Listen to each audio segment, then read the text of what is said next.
Hello, friends. It's Chop. Soft saxophone Red Shoe in the background. Diaries. Yes. Yeah, he had Red Shoe Diaries open. But Malcolm Gladwell, he's kind of boring. Don't really care about him. However, Peggy Noonan, my girl, came through with a Wall Street Journal opinion piece about headline: "The lonely office is bad for America. Employees may like remote work, but it tends to break down both organizational and national culture." So. I did a joke in Portland about how like they need to start shanghaiing and gang pressing people into barista and bartender service. But with this work from home stuff, eventually they're going to have to start strapping on the bayonets and just poking people back into the office. Because, as Peggy said, employees like it, but it's breaking down organizational and national culture. So and also Can't have that. and also leading all these commercial leases to just be like, Well, see, that's there, the yeah. thing. That's the actual thing that's undergirding all of this is that America at the end of the day is a real estate scam, and a big part of that is office retail, downtown space, and the economies that are created by it, and that's what generates the value of the residential properties around that, and you can't remove that Jenga piece without the whole thing falling over. So all this is all backfilled from there, and trying to so that's why you get these hilarious attempts to just free associate any defense of the office to justify that. Well, what about Jim and Pam? You like them, right? Well, you want to talk about free association? The gal Peggy Noonan is a god of free association. She is pure vibes. And I used to hate Peggy Noonan, but now I kind of like her because she's just she's barred up. She's out there. Out. She's spitting. She's just spitting. She's just sort of jazz. She's just freeforming, bebopping, and scatting. So I kind of like Percocet Peggy. So the Peggy's article begins: "Where are we in the office wars? I think there's an armistice between the return to the office side and the work from home forces. Perhaps hostilities will resume in the fall.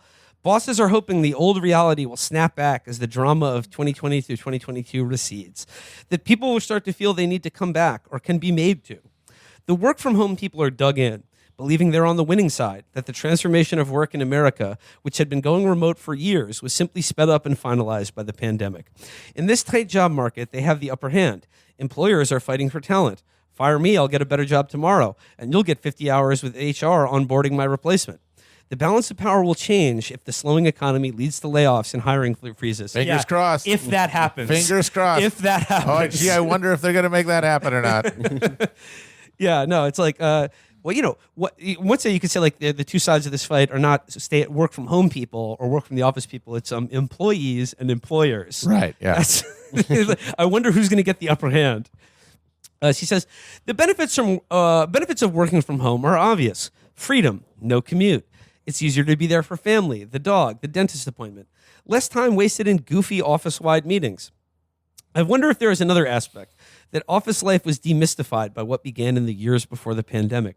The rise of HR complaints and accusations of bullying, bad language, and sexual misconduct. Add arguments over masks and vaccines, and maybe office life came to be seen less as a healthy culture you could be part of, and more like a battlefield you wanted to avoid. Peggy Noonan believes that the fin to cycle office culture of America was a place of great mystery. That there was a sort of a mystic tenor to it that was slowly desacralized over time. She said it was it became less of a healthy culture you could be a part of and more like a battlefield you wanted to avoid. I mean, if there's one thing the pandemic has permanently altered about American life is that nobody likes going to the office anymore. No one likes getting up on Monday and going to the office. Nobody wants to work anymore, folks. Arguments against working from home are largely intangible, and I focus on these. They are less personal, more national and societal. I don't want to see office life in America end. The decline in office life is going to have an impact on the general atmosphere of the country. There is something demoralizing about all the empty offices, something post-greatness about them. And almost all the almost empty buildings in downtowns, it feels too much like a metaphor for decline. My mind goes first to the young. Of course it does. Peggy always has her fingers on the pulse of the youth. I don't know. Maybe the center, the center business districts of giant metropolises shutting down isn't really a metaphor for decline. Maybe it just is decline.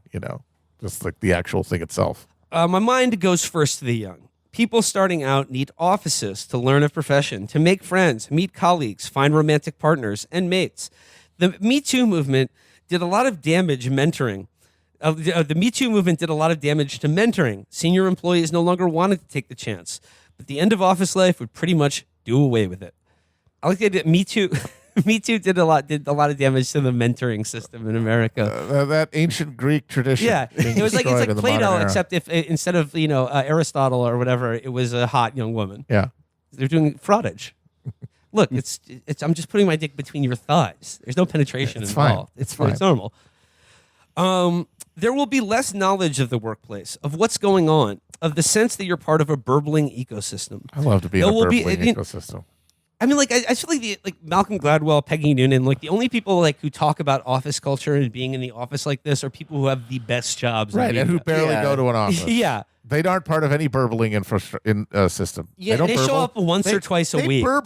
They burble at a maximum 4 to 5 times a month. They burble weekly at the most. And the last time they went to an office with the expectation of going there like 5 or 6 times a week and being someone's employee, like having a boss they answer to, was literally like 47 years ago at this point. Yeah.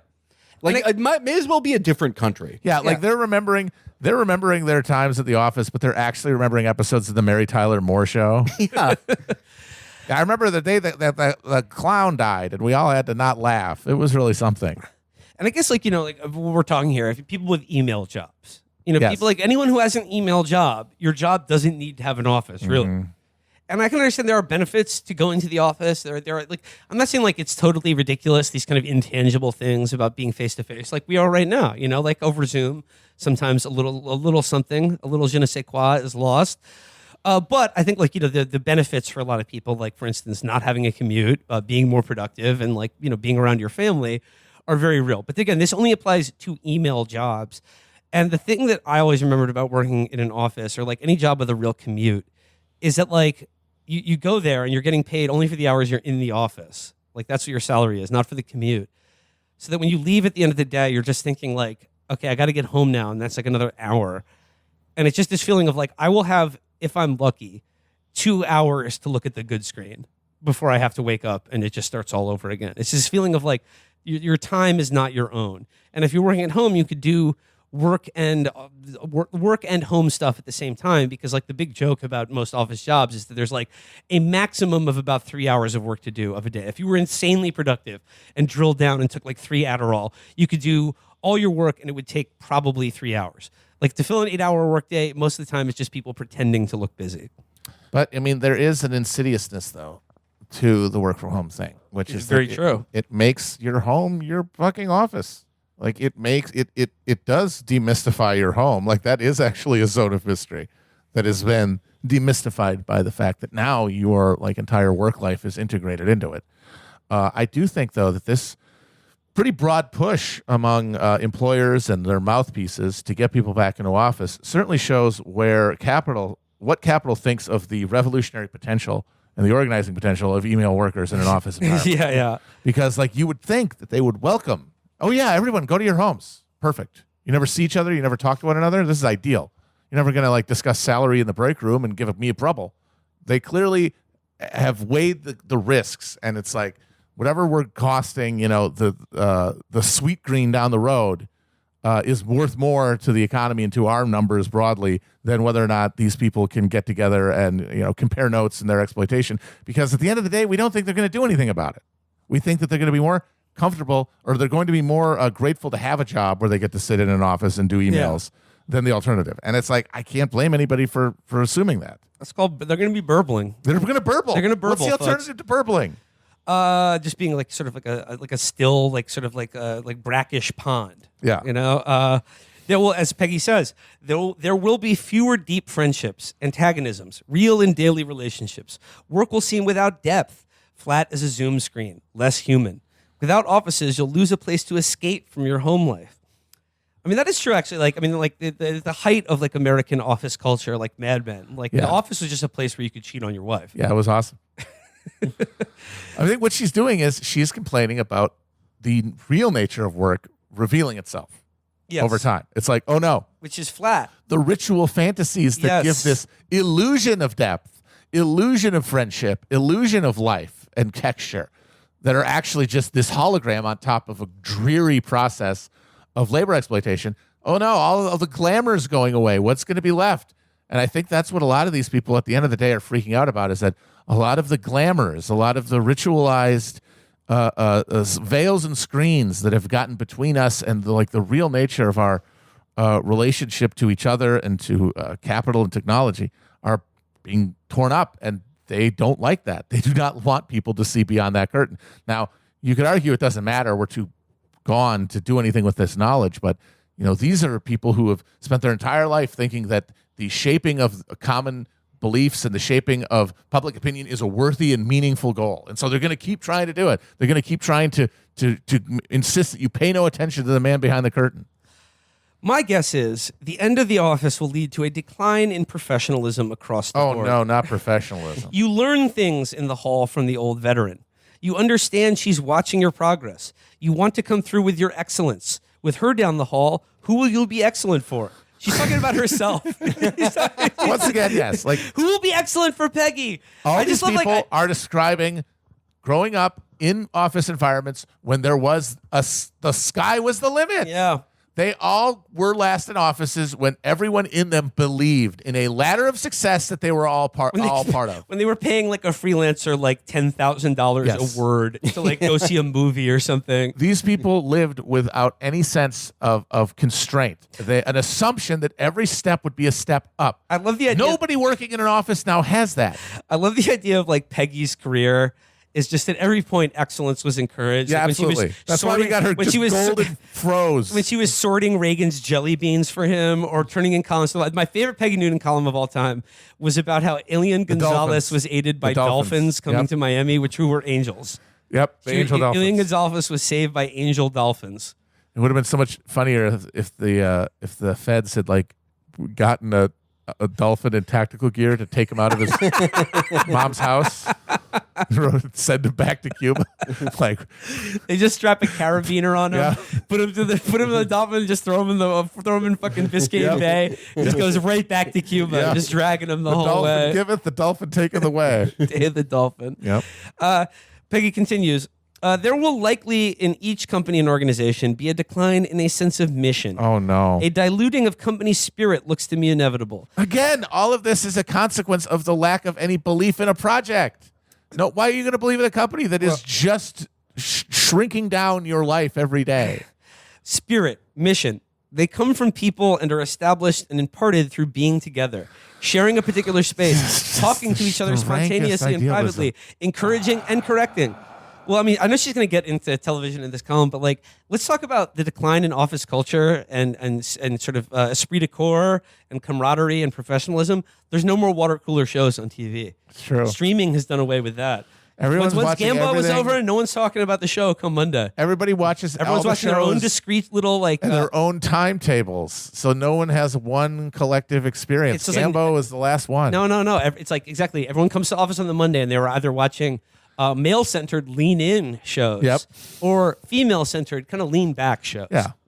And now they're all watching different bullshit at a different time. And then they go online to try to find people who are watching it at the same time and talk to them instead. At some point in the 20th century, America invented big-scale office life. We were the envy of the world for it. Really, weren't we? The guys in Spain who worked 2 hours a week and shit. Yeah, they were just were they envious of American office culture? Yeah. Some guy who's literally, he's floating in a giant tub of paella on his 4-hour office break from his job. Yeah. I mean, if only I could be talking to Roger in accounts receivable. I mean, again, this only makes sense if you were last in an office 45 years ago and your memories are mixed with TV. Yep. What office in America is the envy of anyone in a developed country? Yep. But you can't address the decline since then. It's just we lost faith in the office. That's it. Yeah. It was nothing else happened. Nothing happened to general American life or work in an office or anything else. We just lost our faith in the office as a concept. Yeah, the office because of the avocado toast. It says, we were the envy of the world for it. Without it, there will be less bubbling creativity. Wait a minute. So we got bubbling creativity and a burbling ecosystem? ecosystems. Yeah. Jesus Christ. Once again, what is this, an aquarium? She is talking about her brain. She is rolling face right now. I think she is all three weird sisters from Macbeth. She's talking about the fucking bubbling boil. Yeah, no, she's just like, without it, there won't be any burbling ecosystems. No bubbling. There won't be any bubbling creativity. No toil, and there won't no be trouble. that one really good like office couch that you just rub your hand in and put your face on and you like melt into it. It says here, yes, less of the chance of meeting in the hall and the offhand comment that results in brains sparking off brains. I love to get brains. I love to get a brain to spark off another brain. Ever experience that? Like, What, just talking to this- fucking Richard Cohen in the halls of the fucking Washington Post or something? Yeah, just like in 1993, like talking to some other fucking crackhead, being like, "Oh, we should call this the lunchbox election." What the fuck are you talking about, lady? If I had run into Steve at the water cooler, I wouldn't have been able to put out this column about how airports aren't nice anymore. The fucking crackhead. Like the implicit thing here is that her work is like it's just like a supernova of creativity over all these years. All this shit that's like, you know, Democrats have they have a handshake gap. This bullshit. That is exacsty a Peggy Noonan column. I guarantee you she has written a column like that. But it never would have happened if it wasn't those just minds just smashing off each other like the Large Hadron Collider. Yep. Just minds colliding at sublight speed and creating new particles of mind pills. I should count the different yard signs there are for the election coming up and decide who's going to win based on that. I think I need like a deficit of human contact and like I would need to be in solitary confinement doing Xanax to match your output. Yeah, that's amazing. To like write that bullshit. Yeah. Companies may seem more communal in a way. Zoom screens aren't explicitly hierarchical, but there will be less clarity and less leadership. Jamie Dimon of JP Morgan Chase, who has said he wants people back in the office and experienced pushback for it, just stated in his annual report that people with ambition cannot lead from behind a desk or in front of a screen. It is possible working at home is Don't they have desks at the office though? Well, even you can't you can't be behind the desk all day. Sometimes you have to be in playing grab ass in the hallways, and talking about Gambo. Seems though that honestly though, if you can't lead from behind a desk, it seems like it's a bad idea to have desks in the office at all.